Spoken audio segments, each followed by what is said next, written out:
Hey, this is James from Rolo Tomassi, and welcome to Shout Loud TV.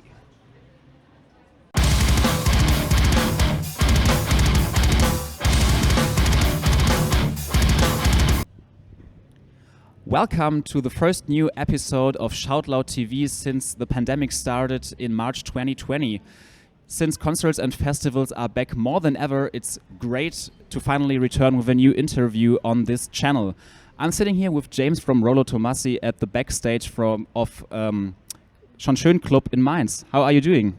I'm very well, thank you. How are you? I'm also very well, thanks. You have played several festivals and shows in Europe in the last 2 weeks. How has it been for you to finally return to the European mainland and play shows for your European audience?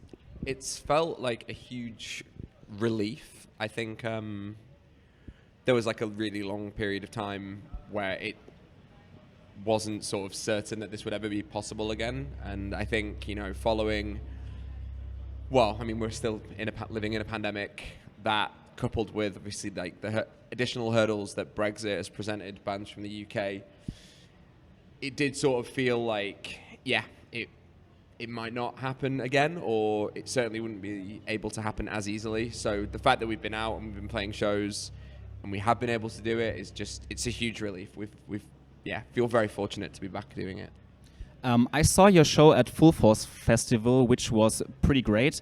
You performed on a stage right next to a big lake, which was a very unique ambience. Which festivals were your highlights so far? Full Force was one of the coolest festivals I've been to in a really long time. Like you said, the location made it super unique and very special. We were really happy to just be there for the rest of the day afterwards. We went swimming in the lake and just enjoyed the heat and the weather and the general atmosphere. A few days after that, well, maybe a week after that, actually, we went to Roskilde Festival in Denmark. And similarly, it was a very, very cool location, really interesting programming, like a variety of different artists. And festival I've always wanted to go to, so it was good. Did you check out any other bands on these festivals? Yeah. At Roskilde, I watched Mitski, Tyler the Creator, and then at Full Force, Counterparts, Knock Loose, Stick to Your Guns. Yeah. Awesome. Yeah, it was wicked. Really cool. Yeah. At the beginning of the year, you released your new album, Where Myth Becomes Memory, on which you again alternate between melancholic shoegaze passages and brutal outbursts. How do you compose your songs, and how do you feel when a song has to get calm and when it has to get really heavy? I think in terms of the way that we write, there's a couple of us that kind of come up with the initial ideas. Chris, our guitar player, writes predominantly the heavy and kind of uglier side of what we do, and I kind of handle the more twinkly, melancholic passages that you're talking about. There's a lot more piano on this record, so when it kind of came to composing it, a lot of it was just written on piano. That's why it came out sounding like that. It was the first time I'd written predominantly just using a piano rather than a keyboard. And in terms of fitting those two things together, it's just all about what feels natural and what kind of comes organically. I think if we put too much thought into it, it wouldn't work in the way that it does. I think we spend a lot of time thinking about dynamics and how an album is going to work as an entire piece, not just individual songs. And you kind of get a feel for what's missing or what could be added to it once you kind of start and more material comes. Since you have released a lot of albums so far, how do you approach a new record? Do you collect some ideas before and then translate them into real songs, or do you start with, the heavy passages or the slow passages? I think it's a mixture of all the things that you just said. I think whenever you're working on a lot of new ideas, it can be quite overwhelming to begin with. So usually it will just take sort of one central idea that you can kind of build outwards from. On this record, it was a song called Drip. That was kind of the first thing that we finished that we knew was the new direction, if you want to call it that, or the thing that kind of separated it from our old material. And we kind of used that as this sort of centerpiece and kind of went from there really. And I think that was a good starting point, and from that we were able to just start building a record around it. So in what way is the composition of poppier songs different from heavier songs and songs that contain both elements? What is more challenging for you? I think it's a lot harder to write something that's poppy and catchy that everyone will like.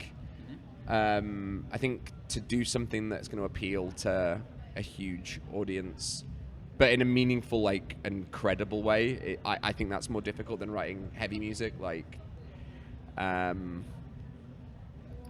don't really have anything to base that on. It's just my opinion, but I do think it is. I think writing pop music that's going to stand the test of time is, it's harder than writing heavy music, I think. And, we've tried to add more of a poppy element to some of what we do, just to kind of expand and to further progress what our band can be. And like that side of it's tough. Yeah, definitely. It would be easier for us to retread the same ground and to replicate the same record over and over again, but I don't really see the value in doing that. So we're happy to kind of challenge ourselves, even though that's difficult sometimes. Yeah, it would get a little bit boring otherwise. Yeah. So what I like very much about your music is the varied singing of you and Eva. So in some moments you sing almost angelically, okay. And in the following moment one has to fear for his life because of your diabolic screaming. So I suppose you first learned how to sing and then how to scream?